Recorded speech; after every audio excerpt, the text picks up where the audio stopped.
Hello प्यारे बच्चों, स्वागत है आप सभी का आपके अपने YouTube चैनल में। आज की इस वीडियो में हम बात करने वाले हैं चैप्टर 2 है मानव तंत्र यानी ह्यूमन सिस्टम। इस चैप्टर का फर्स्ट पार्ट हमने अच्छे से पढ़ लिया है और आपने नहीं पढ़ा है तो लिंक आपको डिस्क्रिप्शन में मिल जाएगा, वहां जाकर आप फर्स्ट पार्ट को भी अच्छे से पढ़ सकते हैं। और ये नोट्स हैं आपके, इन नोट्स को आप साथ साथ में लिख भी सकते हैं अपनी बुक में और अच्छे से आपको ये तैयार करने हैं। एग्जाम में इनसे अलग आपके एक भी क्वेश्चन नहीं बनेगा चैप्टर 2 से। ओके, तो सबसे पहला जो टॉपिक है हमारा रक्त और परिसंचरण तंत्र। अब यानी रक्त क्या होता है और परिसंचरण तंत्र क्या होता है, इन दोनों को हम एक्सप्लेन करेंगे अच्छे से। तो सबसे पहले मैंने क्या लिया है, रक्त यानी ब्लड। अब ब्लड क्या होता है, तो रक्त है वो एक तरल संयोजी उत्तक होता है जो जीवों में कोशिकाओं तक ऑक्सीजन पोषक पदार्थों को पहुंचाता है और उपापचयी अपशिष्ट पदार्थों व CO2 के उत्सर्जन में मदद करता है। यानी जो रक्त होता है, ब्लड होता है, वो एक तरल संयोजी उत्तक होता है जो जीवों में कोशिकाओं तक ऑक्सीजन पोषक पदार्थों को पहुंचाता है और उपापचयी अपशिष्ट पदार्थों व CO2 के उत्सर्जन में मदद करता है। अब रक्त के घटक हैं तरल प्लाज्मा और रक्त कोशिकाएं। ओके, या कणिकाएं। प्रमुख कोशिकाएं व लाल रक्त कणिकाएं यानी WBC और रक्त प्लेटलेट्स। ओके, तो हीमोग्लोबिन और लाल रक्त कणिकाओं में पाया जाता है। जो हीमोग्लोबिन होता है वो लाल रक्त कणिकाओं में पाया जाता है। उसके बाद में है WBC के बारे में हम बात करें कि जो श्वेत रक्त कणिकाएं हैं वो रोग से बचाने में मदद करती हैं। जो श्वेत रक्त कणिकाएं होती हैं WBC यानी वाइट ब्लड सेल, वो रोग से बचाने में मदद करती हैं। जबकि प्लेटलेट्स यानी बिंबाणु, इसका दूसरा नाम क्या है, बिंबाणु, रक्त के थक्का बनने में सहायक होता है। मोनोसाइट महाभक्षक तथा न्यूट्रोफिल मानव शरीर की प्रमुख भक्षक कोशिकाएं हैं जो बाह्य प्रतिजनों का भक्षण करती हैं। यानी जो मोनोसाइट है, महाभक्षक और न्यूट्रोफिल मानव शरीर की प्रमुख भक्षक कोशिकाएं हैं जो बाह्य प्रतिजनों को भक्षण करती हैं। अब है रुधिर कोशिकाओं के प्रकार। तो रुधिर कोशिकाएं कितनी प्रकार की होती हैं आपके, 3 प्रकार की होती हैं, जिसमें फर्स्ट में क्या है, लाल रुधिर कोशिकाएं जिनको WBC भी कहा जाता है, RBC भी कहा जाता है, रेड ब्लड सेल कहा जाता है। ओके, तो लाल रक्त कोशिका रक्त की सबसे प्रमुख कोशिका है। ये कुल रक्त कोशिकाओं का 99% भाग होती है। इन कोशिकाओं में हीमोग्लोबिन नामक प्रोटीन पाया जाता है और हीमोग्लोबिन के कारण रक्त का रंग है वो कैसा होता है, लाल होता है। और ये कोशिकाएं केंद्रक विहीन होती हैं।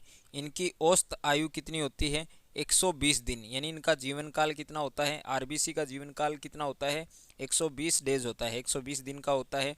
और हीमोग्लोबिन के कारण जो रक्त है उसका रंग है वो लाल होता है और ये कोशिकाएं केंद्रक विहीन होती हैं।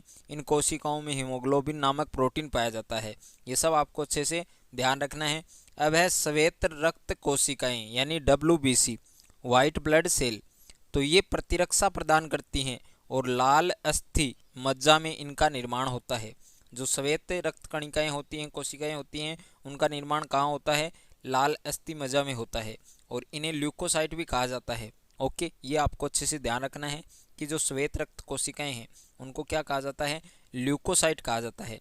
और श्वेत रक्त कोशिकाएं हानिकारक तत्वों और बीमारी पैदा करने वाले जीवाणुओं से शरीर की रक्षा करते हैं। श्वेत रक्त कोशिकाएं रंगहीन और पारदर्शक होती हैं। जो श्वेत रक्त कोशिकाएं होती हैं वो कैसी होती हैं, रंगहीन होती हैं और पारदर्शक होती हैं। और इनमें एक से ज़्यादा केंद्रक रहते हैं। इनमें केंद्रकों की संख्या है वो एक से ज़्यादा होती है और इनका आकार है वो बदलता रहता है, परिवर्तित होता रहता है। अब है बिंबाणु, यानी इसका दूसरा नाम क्या है, प्लेटलेट्स। बिंबाणु को क्या कहा जाता है, प्लेटलेट्स। और इन्हें थ्रोम्बोसाइट भी कहा जाता है। यानी इसके 3 नाम हैं, बिंबाणु, प्लेटलेट्स और थ्रोम्बोसाइट। ये एक ही हैं, इन तीनों के अलग अलग नाम हैं। ओके, तो बिंबाणु, प्लेटलेट्स कह सकते हैं या थ्रोम्बोसाइट कह सकते हैं। और रक्त में इनकी संख्या करीब 3 लाख प्रति घन मिलीमीटर होती है। और बिंबाणु का जीवन मात्र 10 दिवस का होता है।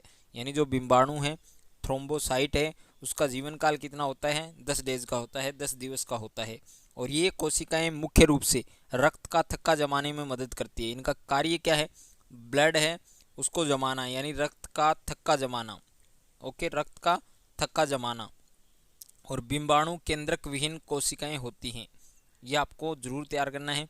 उसके बाद में है रक्त के कार्य। काफ़ी बार एग्जाम में पूछ लिया जाता है कि रक्त के क्या कार्य हैं, जो ब्लड है वो क्या कार्य करता है। तो शरीर का ताप नियंत्रण और उत्सर्जी जो उत्पाद हैं उनको शरीर से बाहर निकालने का कार्य करता है, और शरीर का पीएच नियंत्रित करने के लिए किया जाता है, और हार्मोन आदि को आवश्यकता के अनुरूप परिवहन करना, यानी शरीर का ताप नियंत्रण और उत्सर्जी जो प्रोडक्ट हैं उनको शरीर से बाहर करना, और शरीर का पीएच, जो शरीर का पीएच होता है वो कंट्रोलिंग करना, नियंत्रित करना, और हार्मोन हैं उनको आवश्यकता के अनुरूप परिवहन करना। ये सब किसके कार्य हैं? रक्त के कार्य हैं। अब है रक्त के प्रकार। जैसा आप जानते हैं कि जो ब्लड होता है, रक्त होता है, रुधिर होता है, उसके आपके 4 प्रकार होते हैं। तो रक्त की आरबीसी की सतह पर, यानी जो लाल रक्त कणिकाएं हैं उनकी सतह पर पाए जाने वाले प्रतिजन के आधार पर रक्त को कितने समूहों में बांटा गया है? 4 समूहों में बांटा गया है, ए, बी, ए बी और ओ। तो इसलिए रक्त है वो 4 प्रकार का होता है। फर्स्ट में क्या है? ए। अब ए रक्त समूह वाले व्यक्ति की लाल कणिकाओं पर प्रतिजन कैसा होगा? ए होगा। और बी रक्त समूह वाले व्यक्ति की लाल कणिकाओं पर प्रतिजन कैसा होगा? बी होगा। और ए बी रक्त समूह वाले व्यक्ति की लाल कणिकाओं पर ए और बी प्रतिजन उपस्थित होते हैं, यानी दोनों प्रतिजन उपस्थित होते हैं। ए भी उपस्थित होगा और साथ में बी भी उपस्थित होगा। अगर आपका मैथ, फिजिक्स, केमिस्ट्री और बायोलॉजी के किसी क्वेश्चन में डाउट है तो आपको उस क्वेश्चन का फोटो खींचकर उसको क्रॉप करके सेंड करना है। तुरंत वीडियो सॉल्यूशन के साथ आपको आपका आंसर मिल जाएगा। और आप class 6 to 12 NEET, IIT, JEE mains और एडवांस की भी तैयारी कर सकते हैं। तो अभी डिस्क्रिप्शन में जाइए और डाउटनेट के इस एप्लीकेशन को डाउनलोड कीजिए। डाउट हो तो डाउटनेट करो। आप 8400 400 400 इस नंबर पर भी आप अपने क्वेश्चन का फोटो क्रॉप करके सेंड कर सकते हैं। वहां पर भी आपको आपके क्वेश्चन का आंसर वीडियो सॉल्यूशन के साथ मिल जाएगा। अब है ओ ब्लड ग्रुप, यानी जो ओ ब्लड ग्रुप होता है, तो ओ रक्त समूह वाले व्यक्ति की लाल रक्त कणिकाओं पर दोनों में से कोई प्रतिजन उपस्थित नहीं होता है, यानी न तो ए प्रतिजन उपस्थित होता है और न ही बी प्रतिजन उपस्थित होता है। इनमें से कोई प्रतिजन उपस्थित नहीं होता है। और रक्त के इन समूह को क्या कहा जाता है? ए, बी, ओ रक्त समूह कहा जाता है। यानी ब्लड के इन 4 ग्रुपों को, इन 4 समूहों को क्या कहा जाता है? ए, बी, ओ रक्त समूह कहा जाता है। अब नोट में जो लिखा हुआ है वो आपकी इम्पोर्टेंट है, इनसे आपके जरूर क्वेश्चन पूछ सकता है कि ए बी प्रतिजन के अलावा लाल कणिकाओं पर एक और प्रतिजन पाया जाता है जिसे क्या कहा जाता है?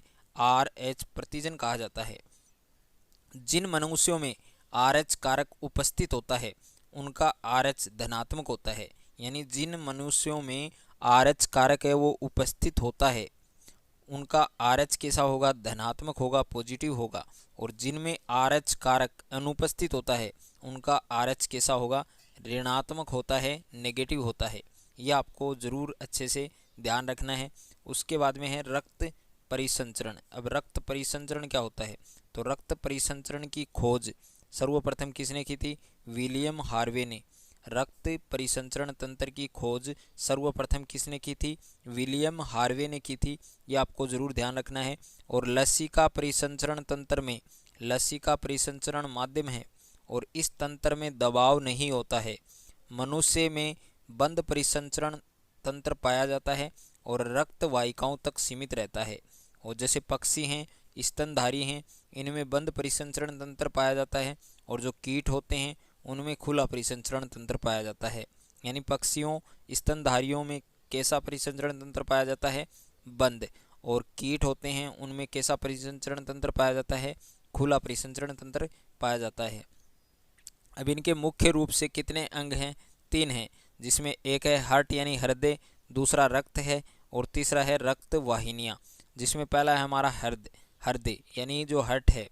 तो हृदय पेशी से बना 4 कोष्ठों वाला रक्त का पंपिंग स्टेशन है जो हृदयावरण से ढका होता है।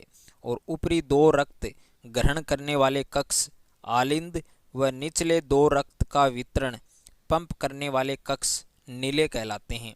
अब रक्त की दाईं ओर अशुद्ध रक्त शिराओं महाशिराओं द्वारा दाएं आलिंद में, वहाँ से दाएं नीले में और फिर शुद्ध होने के लिए फेफड़ों में भेजा जाता है। और फेफड़ों से जो शुद्ध रुधिर है वो फुफ्फुसीय धमनी द्वारा बाएं आलिंद में, फिर बाएं नीले में तथा फिर महाधमनी द्वारा पूरे शरीर में भेज दिया जाता है। और रक्त में लयबद्ध संकुचन और स्थिलन द्वारा तथा अनुस्थिलन होते हैं और यह एक आद्य चक्र बनाता है। और मनुष्य में एक संपूर्ण रक्त परिभ्रमण चक्र में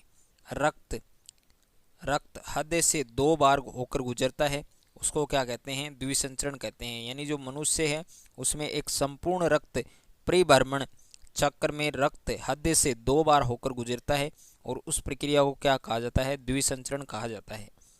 अब रक्त वाहिकाएं। अब रक्त वाहिकाएं क्या होती है? तो शरीर में रक्त का परिसंचरण किसके द्वारा होता है? वाहिनियों द्वारा होता है। और रक्त वाहिकाएं एक जाल का निर्माण करती हैं जिनमें प्रवाहित होकर रक्त कोशिकाओं तक पहुंचता है। और ये कितने प्रकार की होती हैं? 2 प्रकार की होती हैं। फर्स्ट आपके धमनी, ये वाहिकाएं जिनमें ऑक्सीजनित साफ रक्त प्रवाहित होता है क्या कहलाते हैं? धमनी। और ये हृदय से रक्त को आगे पहुंचाती है। उसके बाद में सेकंड है शिरा, ये वाहिकाएं जिनमें वी ऑक्सीजनित अपशिष्ट युक्त रक्त प्रवाहित होता है, ये रक्त को हृदय की ओर ले जाती हैं। तो धमनी है वो हृदय से रक्त को आगे पहुंचाती है और जो शिरा है वो रक्त को हृदय की ओर ले जाता है। उसके बाद में है उत्सर्जन तंत्र। अब उत्सर्जन तंत्र क्या होता है? तो शरीर से अपशिष्ट पदार्थों को बाहर निकालने की प्रक्रिया क्या कहलाती है? उत्सर्जन कहलाती है। यानी उत्सर्जन का मतलब क्या होता है? शरीर से जो अपशिष्ट पदार्थ हैं उनको बाहर निकालना। और नाइट्रोजन अपशिष्ट 3 प्रकार के होते हैं।